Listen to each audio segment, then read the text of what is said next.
மக்களை ஏமாற்றுவதில் முதலமைச்சர் ஸ்டாலின் கின்னஸ் சாதனை படைத்துள்ளதாக கூறியுள்ள ஆர்.பி. உதயகுமார், செயல்படுத்த முடியாத திட்டங்களை அறிவித்து மக்களுக்கு திமுக பட்டை நாமம் போடுவதாக கடிந்துரைத்துள்ளார்.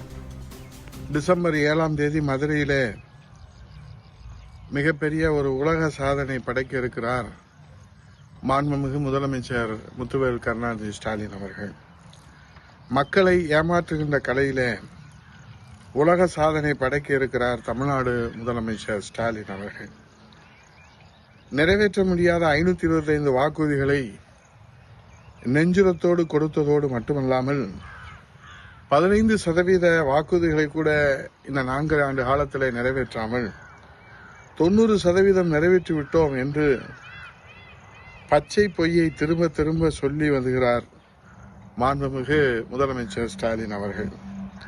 இப்போது தேர்தல் நெருங்குகின்ற நேரத்திலே இன்னும் 4 மாதம் மட்டுமே தங்கள் ஆட்சியின் ஆயுள் காலம் இருக்கின்ற காரணத்தால் மக்களை ஏமாற்றுவதற்கு புதிய அஸ்திரத்தை கையிலே எடுத்து நிறைவேற்ற முடியாத அரசின் சார்பிலே அறிவிப்புகளை வெளியிட்டு மக்களுக்கு திருநெல்வேலி அல்வா கொடுப்பதை திமுக அரசு தங்களுடைய புதிய கடமையாக இன்றைக்கு சூளுரை ஏற்று செயல்பட்டு வருகின்றார்கள். அந்த வரிசையிலே தற்போது டிசம்பர் 7ஆம் தேதி 1 லட்சம் பேருக்கு பட்டா வழங்குவோம் என்று அறிவிப்பு கொடுத்து மக்களுக்கு பட்டை நாமம் போடுகிற உலக சாதனை நிகழ்ச்சி மதுரையிலே அரங்கேற இருக்கிறது.